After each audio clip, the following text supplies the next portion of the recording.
ओम श्री गणेशाय नमः। प्रेम से बोलिए अहोई माता की जय। आप सभी को अहोई अष्टमी की हार्दिक शुभकामनाएं। कार्तिक मास के कृष्ण पक्ष की अष्टमी तिथि को अहोई अष्टमी का व्रत रखा जाता है। इस दिन राधा अष्टमी के रूप में भी पूजा की जाती है। आज के दिन राधा कुंड में स्नान किया जाता है और इसे बहुत ही शुभ मानते हैं। तो इस दिन जो भी माताएं होती है वे पूरे विधि विधान के साथ अहोई माता की पूजा करती हैं। माता पार्वती और भगवान शिव की पूजा करती हैं और अपने संतान की सुख समृद्धि लंबी उम्र और उनके सौभाग्य की प्रार्थना करती हैं। इसी के साथ इस व्रत को निर्जल और निराहार रखा जाता है। माताएं जिनकी संतान होती है वे अहोई अष्टमी के व्रत को रखती है, लेकिन जो भी माता संतान सुख की कामना करती है वे भी इस व्रत को रख सकती है। कहा जाता है कि अहोई माता की कृपा से संतान सुख की भी प्राप्ति होती है। आइए अब सुनिए अहोई अष्टमी की व्रत कथा। बोलिए अहोई माता की जय। बहुत समय पहले की बात है, एक गांव में एक महिला रहती थी। बहुत पूजा पाठ करती थी, बहुत ही दयालु थी। जहाँ देखो सबकी मदद करती थी। उसके 7 बेटे थे। आया कार्तिक का महीना, दिवाली आने वाली थी, तो वह अपने घर की मरम्मत करने के लिए और उसे सजाने के लिए कुछ मिट्टी लाने जंगल में गई। जंगल में मिट्टी वह खोद रही थी, तो जिस कोदाल से मिट्टी खोद रही थी तो वहाँ पर गलती से एक शेर के बच्चे की मौत हो गई। उस मासूम शावक को साथ जो भी कुछ हुआ उसे देखकर वह बहुत ही दुखी हो गई और अपने आप को दोषी और जिम्मेदार मानने लगी। इस घटना के 1 साल के अंदर अंदर उस महिला के 7 बेटे गायब हो गए। सबने बहुत ढूंढा पर वे कहीं नहीं मिले, तो गांव वालों ने उन्हें मारा मान लिया। गांव वालों ने सोचा कि उसके बेटे को जंगल की किसी जंगली जानवर ने मार डाला होगा। वह महिला बहुत उदास रहती थी। उसने अपने दुर्भाग्य को उस शावक की अकस्मित मृत्यु से जोड़ दिया था। एक दिन की बात है, गांव की एक वृद्ध महिला उसके पास आई और वो बैठी रो रही थी। तो उसने पूछा, क्या बात है बेटी, तू रो क्यों रही है? तब उसने सारी बात कह दी। तब उसने कहा कि मैंने गलती से शावक को मार दिया, उसी के पाप के कारण मेरे सारे बच्चे मर गए हैं। तब उस बूढ़ी महिला ने उस महिला को सलाह दी कि अपने पाप के प्रायश्चित के रूप में उसे शावक का चेहरा बनाकर अहोई भगवती, जो देवी पार्वती का अवतार है, उनकी पूजा करनी चाहिए और उनसे प्रार्थना करनी चाहिए। उसने उसे देवी अहोई के लिए व्रत रखने का सुझाव दिया। तब उसने कहा कि हे माई, मुझे तो पूजा करनी या व्रत करना नहीं आता, मैं कैसे अहोई माता का व्रत करूं? तब बूढ़ी महिला ने उसे व्रत की सारी विधि बताई। विधि के अनुसार उसने अहोई माता का व्रत किया। अहोई माता सभी जीवित प्राणियों के संतानों की रक्षक मानी जाती है। जिनके संतान ना उन्हें संतान देती है, जिनके संतान है उनकी संतान की रक्षा करती है। उस महिला ने अष्टमी के दिन अहोई माता की पूजा की, शावक का चेहरा बनाकर व्रत किया। बहुत पूजा पाठ करके उसने अपने पाप के लिए अहोई माता से क्षमा मांगी। अहोई माता उसकी भक्ति और ईमानदारी से बड़ी प्रसन्न हुई और उसने उसके सामने प्रकट हुई और उसे उसके पुत्रों की लंबी उम्र का वरदान भी दिया।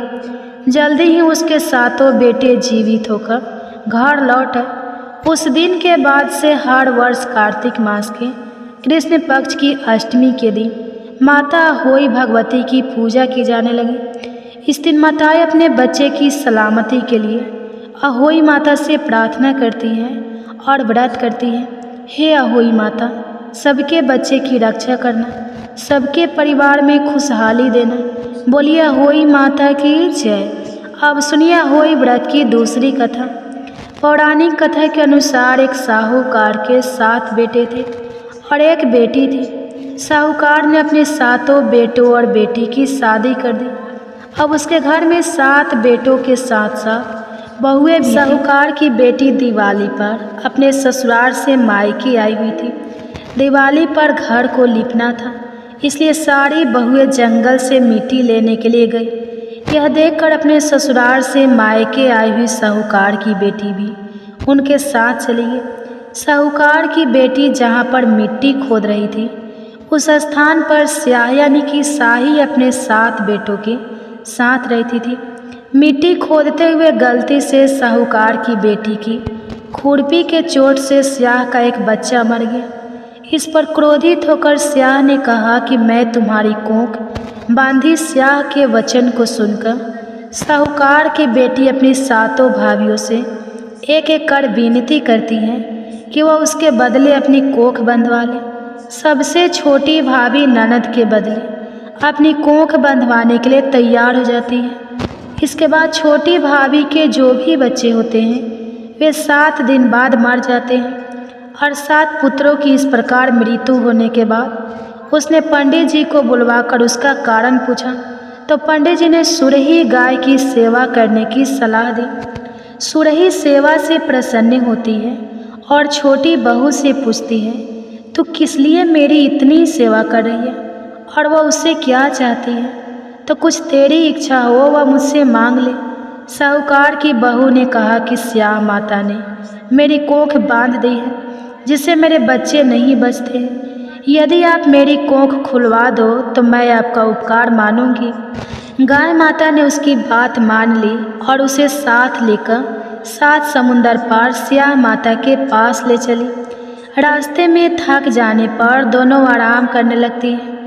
अचानक साहूकार की छोटी बहू की नज़र एक ओर जाती है। वह देखती है कि एक सांप गरुड़ पंख नहीं के बच्चे को डसने जा रहा है और वह सांप को मार देती है। इतने में गरुड़ पंछी वहां आ जाती है और खून बिखरा हुआ देखकर उसे लगता है कि छोटी बहू ने उसके बच्चे को मार दिया है। इस पर वह छोटी बहू को चोंच मारना शुरू कर देती है। छोटी बहू इस पर कहती है कि उसने तो उसके बच्चे की जान बचाई है। गरुड़ पंखी इस पर खुश होती है और सुरही सहित उन्हें स्याह के पास पहुंचा देती है। वहाँ छोटी बहू स्याह की भी सेवा करती है। स्याह छोटी बहू की सेवा से प्रसन्न होकर उसे 7 पुत्र और 7 बहू होने का आशीर्वाद देती है। स्याह छोटी बहू को 7 पुत्र और 7 पुत्र वधू का आशीर्वाद देती है और कहती है कि घर जाने पर तू अहोई माता का उद्धापन करना, 7 अहोई बनाकर 7 कराही देना। उसने घर लौटकर देखा तो उसके 7 बेटे और 7 बहुएं बैठी हुई मिली। वह खुशी के मारे भाव विभोर हो गई। उसने 7 अहोई बनाकर 7 कराही देकर उद्धापन किया। अहोई का अर्थ यह भी होता है कि अनहोनी को होनी बनाना, जैसे साहूकार की छोटी बहू ने कर दिखाया था। जिस तरह अहोई माता ने उस साहूकार की बहू की कोख को खोल दिया, उसी प्रकार इस व्रत को करने वाली सभी महिलाएं सभी माताओं की अभिलाषा पूर्ण करें। और हे अहोई माता, जिनके संतान सुख नहीं है उन्हें संतान सुख देना। अब आप सुनिए अहोई अष्टमी की दूसरी कथा। पुराने समय की बात है। दतिया नामक नगर में एक सेठ चंद्रभान रहता था। उसकी पत्नी का नाम चंद्रिका था, जो बहुत गुणवती, सुंदर तथा चरित्रवान थी। उसकी कई संतानें हुई, मगर सभी की छोटी आयु में ही मृत्यु हो जाती थी।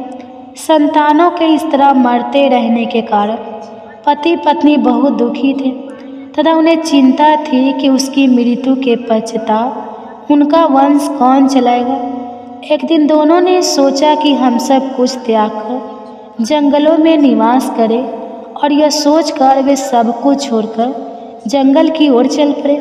चलते चलते पति पत्नी बद्रिका आश्रम के पास शीतल कुंड के समीप पहुँचे और वहां जाकर प्राण त्यागने का मन बना लिया और अन्न जल त्याग कर बैठ गए। इसी तरह बैठे कई दिन बीत गए तो 7वें दिन आकाशवाणी हुई कि तुम अपने प्राण मत त्याग, यह दुख तुमने पिछले जन्म के पाप कर्मों से मिला है। सेठ, अब तू अपनी पत्नी से आने वाले कार्तिक मास के कृष्ण पक्ष की अष्टमी तिथि को व्रत करवाना, जिसके प्रभाव से अहोई देवी प्रकट होंगी। तुम उनसे अपने पुत्रों की दीर्घायु मांगना। व्रत के दिन तुम राधा कुंड में स्नान करना। कार्तिक मास के कृष्ण पक्ष की 8वीं तिथि पर चंद्रिका ने बड़ी श्रद्धा से अहोई देवी का व्रत रखा और रात को सेठ ने राधा कुंड में स्नान किया। जब सेठ स्नान करके वापस आ रहा था तो रास्तों में अहोई देवी ने दर्शन दिए और बोली, मैं तुम पर बहुत प्रसन्न हूँ, तुम मुझसे कोई वर मांगो। अहोई देवी के दर्शन करके सेठ अति प्रसन्न हुआ और उसने कहा कि माँ, मेरे बच्चे छोटी आयु में स्वर्ग सिधार जाते हैं, इसलिए उनकी दीर्घायु का वरदान दे। तब अहोई देवी ने कहा, ऐसा ही होगा, और अंतर ध्यान हो गई। कुछ समय पश्चात सेठ के यहाँ पुत्र हुआ और बड़ा होकर विद्वान, शक्तिशाली और प्रतापी हुआ। इस महिमा के कारण ही अहोई माता के व्रत का प्रभाव बना। उस दिन कार्तिक कृष्ण पक्ष की 8वीं तिथि थी, इसलिए सभी माताएं इस दिन व्रत रखती हैं और विधि के अनुसार पूजा आराधना करते हुए अपने बच्चों की दीर्घायु की कामना करती हैं। हे अहोई माता, जैसे अपने सेठ के यहाँ कृपा की, वैसे ही आप सभी पर अपनी कृपा बनाए रखना।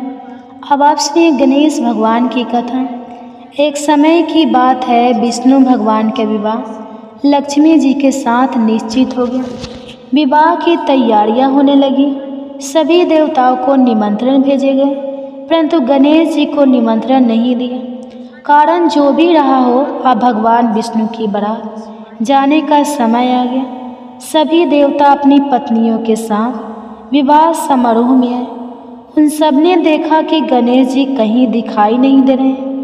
तब वे आपस में चर्चा करने लगे कि क्या गणेश जी को नहीं न्योता है या स्वयं गणेश जी ही नहीं आए हैं। सभी को इस बात पर आश्चर्य होने लगा। तभी सबने विचार किया कि विष्णु भगवान से ही इसका कारण पूछा जाए। विष्णु भगवान से पूछने पर उन्होंने कहा कि हमने गणेश जी के पिता भोलेनाथ महादेव को न्योता भेजा है। यदि गणेश जी अपने पिता के साथ आना चाहते हो तो आ जाते, अलग से न्योता देने की कोई आवश्यकता भी नहीं थी। दूसरी बात यह है कि उनको 1.25 मन मूंग, 1.25 मन चावल, 1.25 मन घी और 1.25 मन लड्डू का भोजन दिन भर में चाहिए। यदि गणेश जी नहीं आएंगे तो कोई बात नहीं, दूसरे के घर जाकर इतना सारा खाना पीना अच्छा भी नहीं लगता। इतनी व्रता कर ही रहे थे कि किसी एक ने सुझाव दिया, यदि गणेश जी आ भी जाएंगे तो उनको द्वारपाल बनाकर बैठा देंगे कि आप घर की देखभाल करना।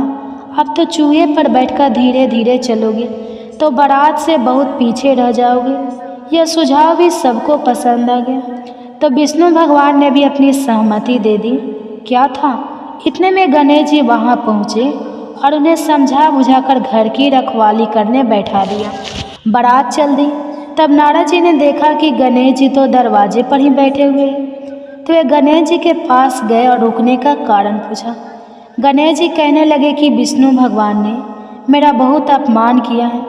नारद जी ने कहा, आप अपनी मूषक सेना को आगे भेज दो तो वह रास्ता खोद देगी, जिससे उनके वाहन धरती में धस जाएंगे। तब आपको सम्मान पूर्वक बुलाना ही पड़ेगा। अब तो गणेश जी ने अपनी मूषक सेना जल्दी से आगे भेज दी और सेना ने जमीन पोल कर दी। जब बारात वहाँ से निकली तो रथों के पहिए धरती में धंस गए। लाख कोशिश करे परंतु पहिए नहीं निकले। सभी ने अपने अपने उपाय किए परंतु पहिए तो नहीं निकले, बल्कि जगह जगह से टूट गए। किसी की समझ में नहीं आ रहा था कि अब क्या किया जाए। अब तो नारद जी ने कहा, आप लोगों ने गणेश जी का अपमान करके अच्छा नहीं किया। यदि उन्हें मना कर लाया जाए तो आपका कार्य सिद्ध हो सकता है और यह संकट टल सकता है। शंकर भगवान ने अपने दूत नंदी को भेजा और वे गणेश जी को लेकर आए। गणेश जी का आदर सम्मान के साथ पूजन किया। तब कहीं रथ के पहिए निकले। अब रथ के पहिए निकल तो गए परंतु ये टूट फूट गए, तो उन्हें सुधारे कौन। पास के खेत में खाती काम कर रहा था, उसे बुलाया गया। खाती अपना कार्य करने के पहले श्री गणेशाय नमः कहकर गणेश जी की वंदना मन ही मन करने लगा।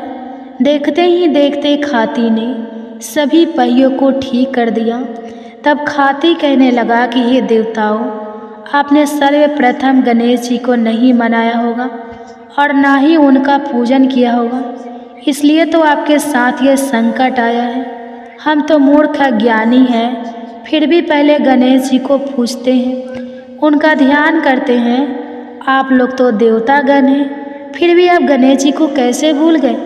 अब आप लोग भगवान श्री गणेश जी की जय बोल कर जाएं तो आपके सब काम बन जाएंगे और कोई संकट भी नहीं आएगा। अब सभी को अपनी अपनी गलती का पश्चाताप हुआ और सबने भगवान गणेश जी की जय जयकार करते हुए और बारात वहाँ से चल दी और विष्णु भगवान का लक्ष्मी जी के साथ विवाह संपन्न करा के सभी सकुशल घर लौटे। हे गणेश जी महाराज, आपने जैसे विष्णु भगवान के कार्य को सिद्ध किया वैसे सभी के कार्य को सिद्ध कर। बोलो भगवान गणेश की जय। अब आप सुनिए हर व्रत कथा कहानी के साथ सुनी जाने वाली लपसी तपसी की कथा। इस कथा को सुने बिना कोई भी व्रत कथा अधूरी मानी जाती है। एक लपसी था, एक तपसी था। तपसी हमेशा भगवान की तपस्या में लीन रहता था। लपसी रोजाना सावा सिर की लपसी बनाकर भगवान को भोग लगाकर भोजन कर लेता था। एक दिन दोनों लड़ने लगे। तपसी बोला, मैं रोज भगवान की तपस्या करता हूँ इसलिए मैं बड़ा हूँ। लपसी बोला, मैं रोज भगवान को सावा सिर लपसी का भोग लगाता हूँ इसलिए मैं बड़ा हूँ। नारद जी वहाँ से गुजर रहे थे। उन्होंने दोनों को लड़ता हुआ देखकर उनसे पूछा कि तुम लड़ क्यों रहे हो? तपसी ने खुद को बड़ा होने का कारण बताया और लपसी ने अपना कारण बताया। नारद जी बोले, तुम्हारा फैसला मैं करता हूँ। दूसरे दिन लपसी और तपसी नहाकर अपनी रोज की भक्ति करने आए तो नारद जी ने छुपकर 1.25 करोड़ की एक अंगूठी उन दोनों के आगे रख दी। तपसी की नज़र जब अंगूठी पर पड़ी तो उसने चुपचाप अंगूठी उठाकर अपने नीचे दबा ली। लपसी की नज़र जब अंगूठी पर पड़ी तो उसने ध्यान नहीं दिया और भगवान को भोग लगाकर लपसी खाने लगा। नारद जी सामने आए तो दोनों ने पूछा कि कौन बड़ा है? तो नारद जी ने तपसी से कहा, खड़ा होने को कहा। वह खड़ा हुआ तो उसके नीचे दबी अंगूठी दिखाई दी। नारद जी ने तपसी से कहा, तपस्या करने के बाद भी तुम्हारी चोरी करने की आदत नहीं गई है इसलिए लपसी बड़ा है और तुम्हें तुम्हारी तपस्या का कोई फल भी नहीं मिलेगा। तपसी शर्मिंदा होकर माफ़ी मांगने लगा। उसने नारद जी से पूछा, मुझे मेरी तपस्या का फल कैसे मिलेगा? नारद जी ने कहा, यदि कोई गाय और कुत्ते की रोटी नहीं बनाएगा तो फल तुझे मिलेगा। यदि कोई ब्राह्मण को भोजन करवाकर दक्षिणा नहीं देगा तो वह फल तुझे मिलेगा। यदि कोई साड़ी के साथ ब्लाउज नहीं दे तो फल तुझे मिलेगा। यदि कोई दिया से दिया जलाएगा तो फल तुझे मिलेगा। यदि कोई सारी कहानी सुने लेकिन तुम्हारी कहानी नहीं सुने तो फल तुझे मिलेगा। उसी दिन से हर व्रत कथा कहानी के साथ लपसी और तपसी की कहानी भी सुनी और कही जाती है। आइए अब सुनते हैं अहोई माता की आरती।